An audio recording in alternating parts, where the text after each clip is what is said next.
ဆိုးစံမြလာတဲ့မင်းတို့ဘုံရောင်ရှေးဘရင်တို့ရဲ့မြင့်မြတ်တဲ့အမွေရှေးဘရင်တို့ရဲ့မြင့်မြတ်တဲ့အမွေအမှန်တရားကိုအုပ်ချုပ်တဲ့မင်းလန်းစဉ်တီးဖြူတော့အောင်ခိုင်မာတဲ့စီလုံးချင်းမြမသမိုင်းမှာထင်ရှားတဲ့ဘုံမီ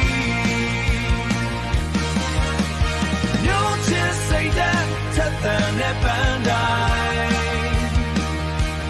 တို့ရဲ့အမွေတို့ရဲ့ဂုဏ်ရောင်တို့ရဲ့ဂုဏ်ရောင်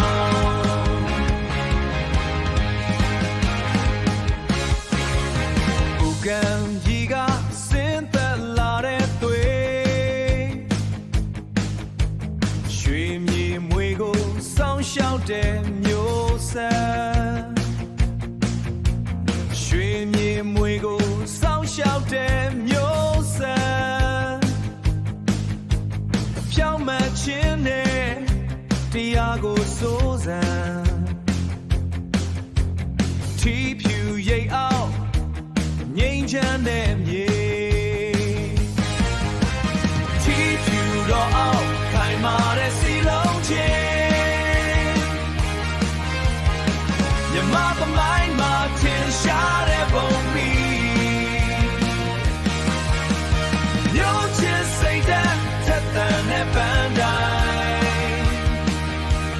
တို့ရဲ့အမွေတို့ရဲ့ဂုဏ်ရောင်